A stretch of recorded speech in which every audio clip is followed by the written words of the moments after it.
I'm saying won't necessarily register until they get to a certain point with themselves or with their environment, and then they'll be like, oh, well, I want to do better for myself. Oh, wait, well, this song is talking about doing better for myself. Now I like it. Now I like what's being said. So I've always just tried to keep that, that positivity and that motivation just kind of relative in my music, regardless of what I put out. Yeah, definitely. It's kind of like when you're speaking to someone, like whether it's like you rapping your lyrics to somebody else or just simply speaking to them in general, you can only say so much for them to really grasp onto the important part of it. And that's one thing that like I kind of loved about Monday Morning, especially when you had Gary V at the end of it and discussing, Yeah. Like, hey, stop looking like a Monday like a big drag. Like, you better get your ass up and do shit, and then like, Yeah. and then I just that was been like the theme song for today. Ironically, since it's Monday, but that wasn't the sole reason. You know what I'm saying? But yeah, it's a really good song. I appreciate that, man. That was a huge impact on my life. Shout out Gary V. And shout out JM Cam, who is a producer that I work with, and he's a part of Productive Culture, and he was the one that put me on. Because at the time we were working very, very closely, and he was like, yo, I just discovered this guy Gary V, and like he's just telling it how it is, And I was going through his videos, and that was one of the videos that he did. It was like this Monday motivation. He was on a street corner, and he just kind of was going off, and I was like, yo, this is incredible. Like, I'm so amped right now, like ready to do whatever. And when it came time to work on the night before and the morning of, my concept for that was I wanted to create a project that illustrated what it was like to be me at night and illustrated what it takes to continue to be me in the daytime. So like the night before is like about a show and going out and hanging out with your friends and maybe meeting a girl and all this other stuff, and then it kind of closes with me dreaming. And then the morning of starts off with me being awake and like what I have to do to motivate myself to be creative, because at the time of me creating it, not a lot of people were creatives at that time. Not a lot of people had the tools necessary to do those things.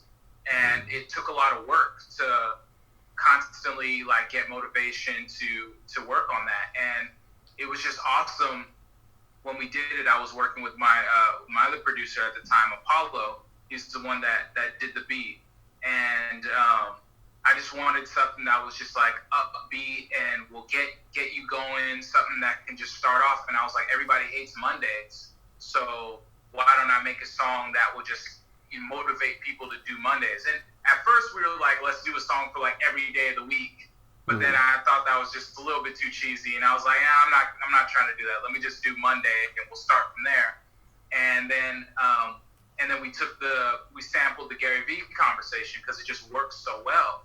And we kind of cut it and we spliced it a little bit. And fun fact, we were able to send it to Gary himself. And at that time, he was doing his daily V's a lot, and he was doing them on Facebook. And he did this hour-long daily V. And at that time, that was like unheard of because there was only like 5-minute videos and things like that. So we did an hour-long one on Facebook, and he used that song as the theme song. And I was able to connect with him through Jam Cam, who had sent beats out to his videographer, D-Rock. And just through it, he was like, yo, I love the song, would love to feature it. I was like, of course, bro, like that's great. And because of that, it's still getting streams, to this day, just because people are discovering Gary V's content, and then they come across that record, and then they find me. So I'm very, very grateful for that, and that's been like one of just the highlights of that project for sure. Yeah, definitely, because like that. That's the cool thing about Gary V, and like some people can get annoyed of him, and which I can see how, but it's also like he really is all about like really like telling you like, dude, you have everything you need nowadays. You know what I mean? Like the world is literally in your pocket, and you just gotta get creative and figure out where you're gonna go from there. And so it doesn't matter what day of the week it is, just do it. Yeah, the main thing is perspective that he brings. It's he can, no matter your situation, he can present a positive perspective for you to feel like you can do something about it. Mm-hmm. And that's key because as artists, we need to be able to bring that too to our audience and to our fans, because everybody wants to elevate. Everybody wants to become a better version of themselves. Mm-hmm. And it's super important to keep perspective in that, because just because you're in the pits doesn't mean that you can't get to the palace. Dang. See, there you go again. You know, you're making me forget I'm recording an interview right now. You know what I'm saying? I say this sometimes in certain interviews, man, but like sometimes some words just resonate different. You know what I'm saying? Yeah, man. No, I appreciate it, bro. I appreciate it. Like, it's great to just be able to talk to you, man. Like, when you hit me up about this interview, I love being able to just share my own experiences and the things that I've gone through. If it's going to help anybody, if it's going to help you or anyone who sees this, you know, that's the point. And I'm blessed to be able to do that. I've been able to be blessed in different ways to get an experience, and I'm only trying to pay it forward. Yeah, absolutely, man. So, you know, this thing's gonna be like a hidden gem for a lot of people, and so they're gonna recognize it when they listen to this. But shit. So the night before, the morning of album, you know, like kind of like you know, tell everybody, you know, how like it was creating the whole project together and figuring out like, you know, like how the name even came about and like what kind of inspired the whole thing together. Yeah, man, definitely. Well, I've always, because of the artists that I love, I've always been interested in making concept albums. You know, before the streaming era and before singles were the main thing, I was like, oh, I'm only making concept albums. So I would just have these ideas in my head, and it kind of just spawned. I was like, you know, I want to do like this kind of yin and yang type of concept album, but at the time I didn't really have the resources to make as much music as I wanted to make. So then I narrowed it down. Instead of doing 2 full lengths, I narrowed it down to doing 2 EPs. And then I thought that was unique in itself, because not many people had dropped, you know, double EPs at that time. So I was like, okay, cool. This is something unique. It brings excitement to me because it's not something that has been done before. Mm-hmm.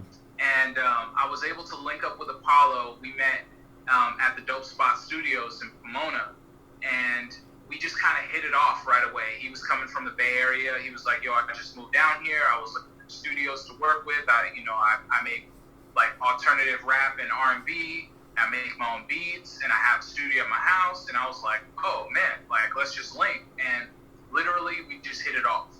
And he was like, yo, I want to help you create your sound and make your sound, because prior to that, I was making different music with like a different collective, and this was like going to be my first solo outing. So I felt that it was going to be my first time where I really had full control over what I was going to be putting out, and I didn't have to delegate what was going on or have the opinions of other people kind of really, or just having a verse here or a verse there. It was like, no, I was challenged to make verse, hook, verse, full song, like everything that I wanted to make out of it. And he just really made me feel comfortable, you know, at his studio, which is like super key for any artists that are like looking to work with people. Like, work with people who make you feel comfortable and who respect you enough and appreciate you enough to push your sound to the next level, you know. And he had everything that I was lacking in music, you know. And his music theory was on point. His recording was on point. He was adventurous in the ways that he wanted to use like vocal, vocal plugins and different things like that. And I didn't really know all of that stuff. You know, I didn't speak that language yet. But I knew that I had this in me that I wanted to get out, and I was able to convey that to him. He was like, all right, cool. Well, if you're going to do the night before and the morning of, then both of them have to be different sounds, you know, but nothing too drastic where, you know, it throws people off, but just enough where you kind of get both sides. And I've always been a fan of skits and of theatrics that are in songs. So in the night before, you know, I was like, oh, I got to get somebody to like announce me at a show, like as if we're at a local show. You know, sometimes I'm late, so like let's add that I'm late to this local show. you Yeah. know, and the homie Quinny C came through and laced it, you know, and that was for the song Automatic, and then adding to me performing and the girl in one of the songs, it escapes me right now, but she like ends up walking away, and it looks like the sound of it is that she's walking away from the stage, so the music is going down, and her phone call is getting, you know, getting louder. And just all of those kinds of elements were what I wanted to add to it. And then he told me for the morning of, it'll be a lot brighter. It'll be a lot, you know, we're gonna do stuff in C major, you know, majority of the time, and a lot of like just kind of like bright kind of sounds. Maybe we can get a choir. You know, I didn't know where I can get a choir at that time, but like I just got a bunch of my friends who sang, and my brother who was in school at the time for music also. And he was part of a choir himself. He kind of knew, all right, these are the harmonies that we need to have, and we just kind of winged it.